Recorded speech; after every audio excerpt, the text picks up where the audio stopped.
अस्सलामुअलैकुम। मेरा नाम रफ़ाकतुल्लाह खान और आप देख रहे हैं माइंड ब्लोइंग आयुके। तो आज हम एक और खौफनाक स्टोरी आपके लिए लाए हैं जिसका नाम है मौत की आगोश। तो चलिए इस स्टोरी को शुरू कर लेते हैं। मैं दरिया की लहरों पर बहता हुआ कई मील दूर निकल गया क्योंकि हमारा जहाज तूफान के बहस तबाह हो चुका था। तो मैं तैरता हुआ किनारे पर पहुंचा। मैंने बाहर निकलकर देखा तो मैं जंगल में था। आप लोगों को पता होगा कि अफ्रीका के जंगल कितने खौफनाक हैं। मुझे बहुत भूख लगी हुई थी तो मैं जंगल में ऐसा दरख्त ढूंढ रहा था जिस पर फल फ्रूट हो। तो जल्द ही मुझे वो दरख्त मिल गया। तो मैंने पेट भर कर फल खाए और दरिया का मीठा और सर्द पानी पिया। इन दोनों कामों से फारिग होकर मैं जंगल की दूसरी तरफ चल पड़ा। चलते चलते मैं काफी दूर निकल गया। मेरा अंदाजा था कि मैं 10 मील तक चल चुका हूँ। अब सूरज सर पे आ चुका था और मेरी टांगे और जिस्म बहुत दर्द कर रहा था। तो मैं रेस्ट करने के लिए थोड़ी देर बैठ गया। थोड़ी देर रेस्ट करने के बाद मैंने फिर से चलना शुरू कर दिया और मैं बहुत डरा हुआ जा रहा था क्योंकि नीचे दरख्तों के सूखे हुए पत्ते पड़े हुए थे। उन पत्तों पर चलने पर बहुत शोर हो रहा था। आसपास खौफनाक माहौल बना हुआ था और शिकारी जानवरों की आवाजें आ रही थी। कोई चिंगाड़ रहा था तो कोई भाग रहा था। तो मैं बहुत ज्यादा खौफजदा होकर चल रहा था। चलते चलते मैं काफी दूर निकल गया। अब शाम होने लगी थी। मैं इधर उधर पनाहगाह या कोई बस्ती ढूंढने की कोशिश कर रहा था जहां मैं रात गुजार सकूं, पर ऐसी कोई जगह ना मिली और अंधेरा हो गया। तो मैंने सोचा कि आज रात मैं दरख्त पर रात गुजारूंगा। तो मैं दरख्त पर चढ़ गया और मैं दरख्त पर बैठा था और रात बहुत अंधेरी और खौफनाक हो चुकी थी। थोड़ी देर बाद मेरे पास खौफनाक सरसराहट की आवाज आई और मैं खौफजदा नजरों से इधर उधर देखने लगा और मुझे कोई चीज भी ना दिखी और मुझे कुछ ना मिला। एकदम ही मेरे बाएं हाथ पे एक तकलीफ दे चुभन का एहसास हुआ। मैंने मुड़ के देखा तो वो सांप था। अब मुझे यकीन हो गया था कि अब मैं नहीं बचूंगा क्योंकि ना कोई अस्पताल थी और ना ही कोई पास में बंदा था। अब थोड़ी देर ही गुजरी थी कि मेरा सर चकराने लगा। तो मैंने एक मोटी टीनी को मजबूती से पकड़ लिया ताकि मैं गिर ना जाऊं। अब टाइम ब टाइम मेरी ताकत खत्म होती जा रही थी। अब मेरे हाथ छूटने वाले थे और मैं गिरने वाला था। जैसे ही मेरे हाथ छूटे और मैं दरख्त से नीचे गिर रहा था तो मेरे हलक से एक जोरदार चीख निकली और मैं नीचे गिर पड़ा। अब मैं बेहोश हो रहा था और मेरे ज़हन में आ रहा था कि अब मैं क़यामत के दिन ही उठ पाऊंगा। मुझे हैरानी तब हुई जब मैंने आंखें खोली तो एक झोंपड़ी में था।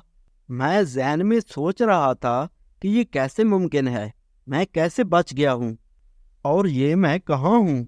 इतने में एक लड़की झोंपड़े में आई। वो सांवले रंग की थी और बहुत खूबसूरत थी। उसने पत्तों के बने हुए कपड़े पहन रखे थे। वो मेरे पास आई और इंग्लिश में बोली, अब तुम कैसे हो? तो मैंने कहा, मैं ठीक हूँ, पर यहाँ कैसे आया हूँ?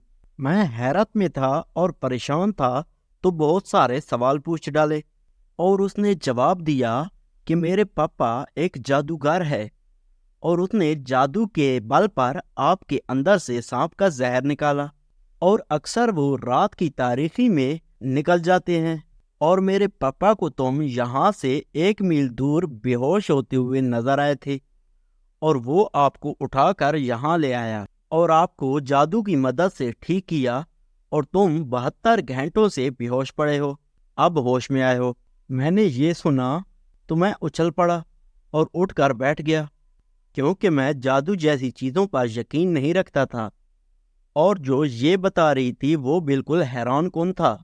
उसने मेरे कंधों पर हाथ रख के मुझे वापस से लिटा दिया और कहा, तुम्हें आराम की ज़रूरत है, अभी ना उठो। इतने में उसका अबू अंदर आया।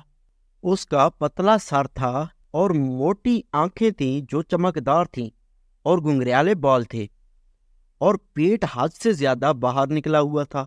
वो मेरे पास आया और अकड़े हुए लहजे में कहने लगा, मैं 24 घंटों के लिए बाहर जा रहा हूँ اور آپ کو آرام کی ضرورت ہے، نہیں تو آج میں آپ کو یہاں سے روانہ کر دیتا۔ تو میرے واپس آنے تک میری بیٹی سلوانا آپ کے پاس رہے گی۔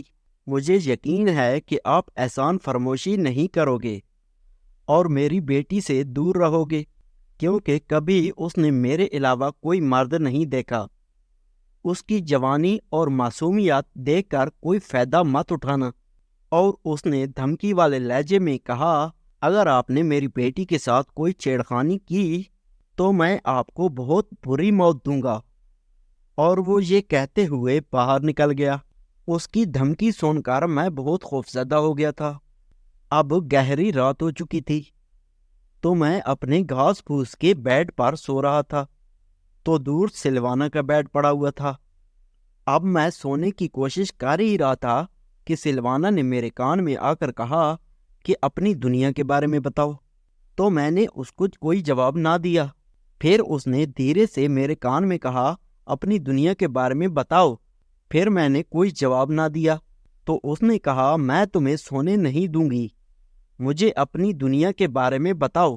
کیونکہ وہ جنگل میں رہنے والی تھی، اس نے شہروں کے بارے میں صرف سنا تھا۔ جیسے ہی میں واپس مڑا تو جو اس نے پتوں کے کپڑے بنے ہوئے پہنے ہوئے تھے وہ بھی اتار رکھے تھے۔ مجھے اس کے پاپا کی دھمکیاں یاد آنے لگی، جاؤ واپس جا کر سو جاؤ، میں صبح آپ کو بتاؤں گا۔ تو اس نے کہا، نہیں مجھے ابھی بتاؤ۔ تو میں نے کہا، ایسی حالت میں تیرے پاپا نے دیکھ لیا تو پھر؟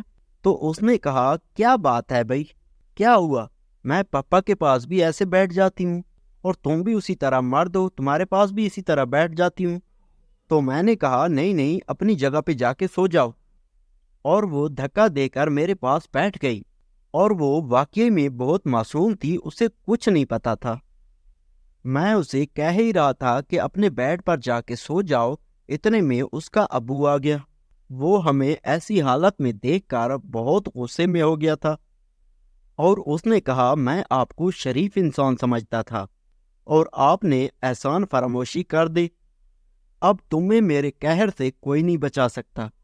اور اس نے تالی بجائی تو 6 بڑے بڑے قد والے بندے آئے، اور انہوں نے مجھے گھسیٹ کر دوسری جھوپڑی میں لے گئے اور وہاں جا کے باندھ دیا۔